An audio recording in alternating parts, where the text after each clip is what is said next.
Alrighty guys, welcome back to the channel that brings you everything control related. And today I wanted to discuss the MTG metagame in Modern. I'm going to look at the top 10 decks in detail.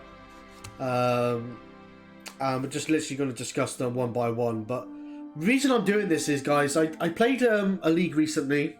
Hadn't played Modern competitively, I would say, in a while. But I do play Modern a lot on MTGO, but I haven't done a league in a while, and what I found was I was not aware of some of the new metagame decks out there, and sometimes I feel like when you're not aware of decks and you're not aware of certain strategies, you're around about 10 or 15, maybe 20% behind winning the match, because knowledge about your opponent, especially as a control player, will get you extra wins. And that's something that I relied on in the past in Modern. And because the metagame's changed, because of Mystic Sanctuary, Field of the Dead, and Rotating of Nature's Wrath, I found that I didn't quite know the decks that I should have known about, really. And that may have cost me. I ended up going, I think it was 2 and 3 in the league, which wasn't great. When I look back at it, though, there wasn't any real mistakes that I made. It was just more of a lack of knowledge, really. Lack of knowledge on certain new decks and strategies. And blue-white hasn't been performing very well for like people like Gabriel Nassif and Harry MTG and all that lot. So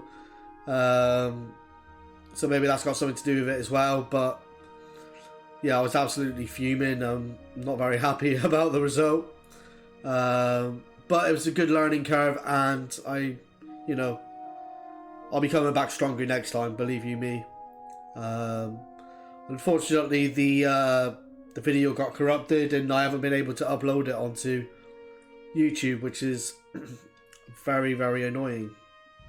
But here we are today to discuss the metagame and hopefully give you a little bit more information on the top 10 decks in Modern at the moment, so it can help you prepare for leagues, prepare for Mana Trader series, or anything like that. So this is what we're going to discuss today, guys. We're going to go into each deck in detail, and we're just going to have a little discussion on each one. If you like this sort of content, think about subscribing. I will be doing this every month, and give the video a like if you like it, guys. Alrighty, guys, I have had to change the screen a little bit because where I'm positioned on the camera, you couldn't actually see some of the text, so hence why I've had to move this over slightly to the right. But I wanted you to see each card individually. So this is Boros Burn, guys, and it's a very, very good deck. It's a very, very good strategy. Tries to get creatures out earlier for recurring damage, i.e. you've got Goblin Guide, you've got Monastery Swiftspear, Eidolon of the Great Revel, a load of Burn in Lightning Helix, Skullcrack, Boros Charm. This Boros Burn deck hasn't really changed.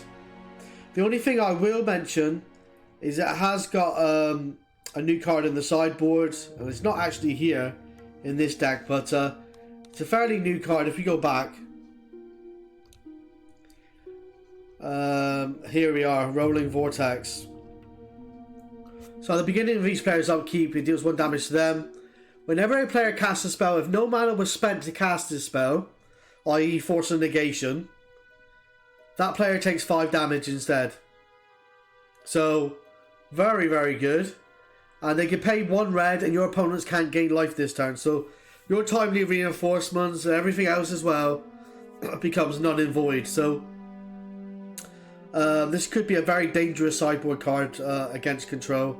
And it's definitely worth considering, because this is something they can bring in from the sideboard, and they did bring it in against me in the last match. Alright, guys, another deck that you're most probably not surprised about is Jund, but I just wanted to highlight the cards that are in Jund just to make you aware of the strategy. So you got Cruxer, you got Scavenging Ooze, you got Seasoned Pyromancer, you got Tarmogoyf, Bloodbraid Elf. I mean, this is pretty straightforward.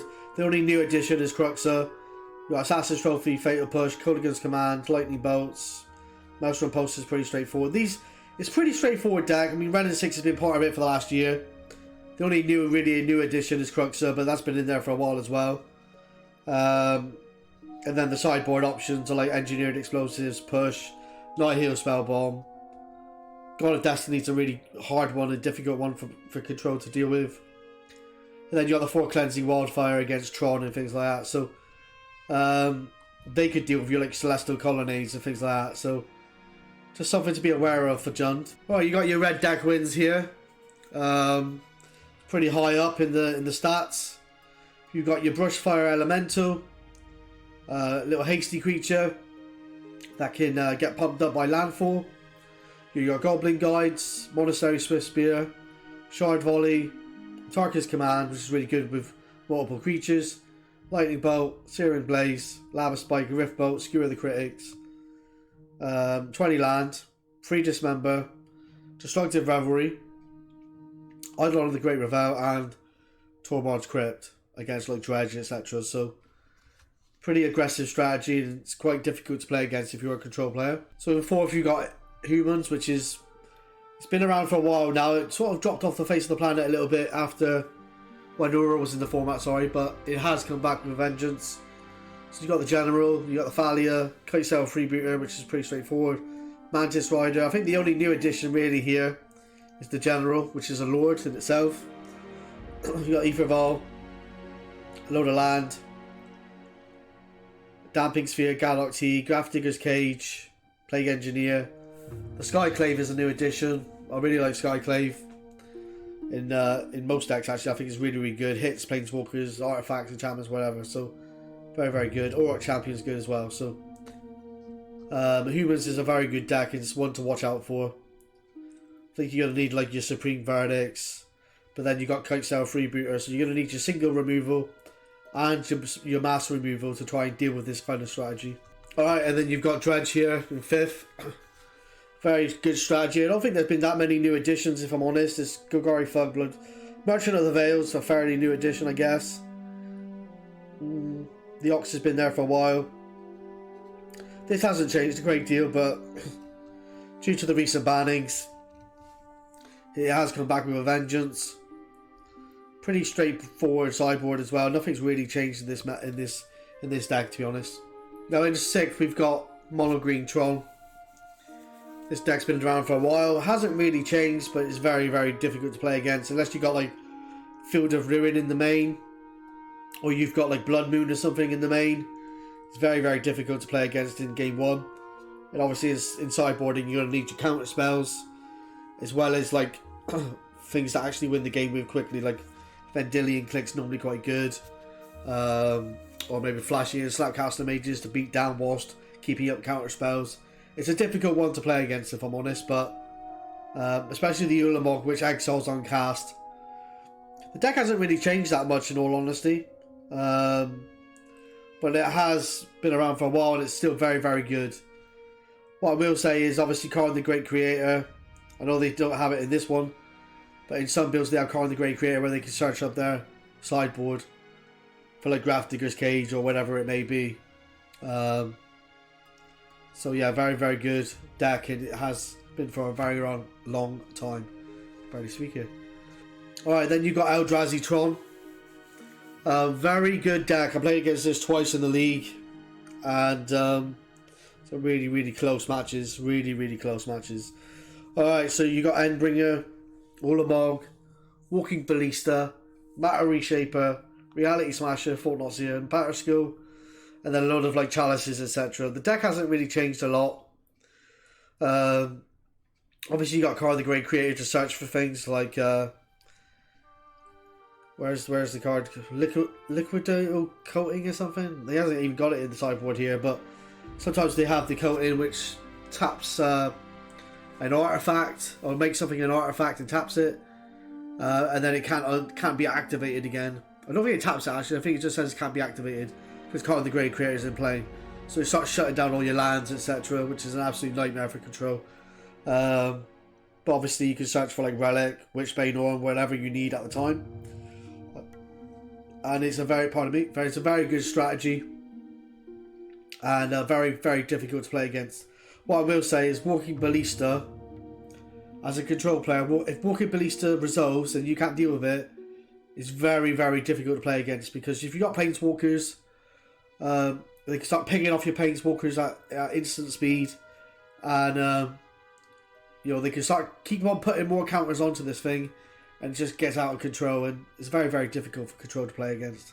Alright guys, Grixis Death Shadow, very, very good deck. I have this one in real life. Yeah, nothing's really changed much. What I will say is they are bringing Temur Battle Rage in the main now. And I actually got caught off guard in the league against this deck, which really annoyed me. I ended up losing 1-2. He had 3 mana open, I had 4 mana. Decided to timely reinforcements, make 3 dudes, 3 1/1s, and had a path, so I went to path during his upkeep. He stubborn denied, and then had 2 mana open. I was on 19 life. He had a 10/10 Death Shadow. No, I was on 18 life. Or 7, it might have been 17 actually. But anyway, he Temur Battle Raged, trampled over my 1/1, and literally smashed my face in. So I went from like a really winnable position to a loss. And to be honest with you, I had more removal in my hand, but I just wanted to make 1/1s. He was on 3 life. I thought if I can get some 1/1s on the battlefield, I can win the game, and I ended up paying the price. So what I will say is beware of Temur Battle Rage in the main or the sideboard, because it can win games out of nowhere. Where you think your life total's high enough, sometimes it's not necessarily the case. So just be a little bit wary of that. Right, so that was actually the 8th deck. So this is the 9th deck. So we have Land Destruction here, guys, or Green-Red Ponza, whatever you want to call it. You've got Questing Beast, Bone Crusher Giant, Scavenging Ooze, Glorybringer, Coil of Destiny. I mean, the deck's pretty straightforward to what it normally is. There's no real new additions except for maybe Ren and 6, but that's been out for a while now. And then you've got like your Grafdigger's Cage, Anger of the Gods Boil, Cindervines. This deals with artifacts really well, stops artifacts activating. And yeah, I mean, it's a pretty consistent deck. And I didn't see this one in the league, but I have seen it a lot in general play. And this is the 10th deck we're going to talk about here, guys. We're going to talk about Death and Taxes. So this is Flicker Wisp. We've got Flicker Wisp in the main. The Archon is really, really good, by the way. Better than what people give it credit for. Lands coming in, non-basic lands coming into play tapped is an absolute nightmare. So you can fetch lands and everything come into play tapped. And being able to only cast 1 spell per turn. So you're not even able to like Snapcast the Mage. Your Snapcast the Mage gets shut down. Now as a control player, this is an absolute freaking nightmare. So all your single removal gets pointed at this thing as soon as it's on the battlefield. I mean, it's an absolute nightmare to play against. Then you got your Thalia, your Stoneforge Mystic, which is pretty straightforward. Then you got your Skyclave that deals with all your Teferis and Jace the Mind Sculptors, etc. So then you got your Arbiter, Giver of Runes. Like, I think, my personal opinion, Death and Taxes hasn't looked this good in Modern in a long time. It's a really, really difficult deck to play against if you're a control player. And yeah, not much to be said on it really. It's just really difficult to play against, guys. So just bear this in mind. And yeah, this is the top 10 decks, guys, in the meta at the moment in Modern. And if you're not aware of these decks or what they have in them, you are now.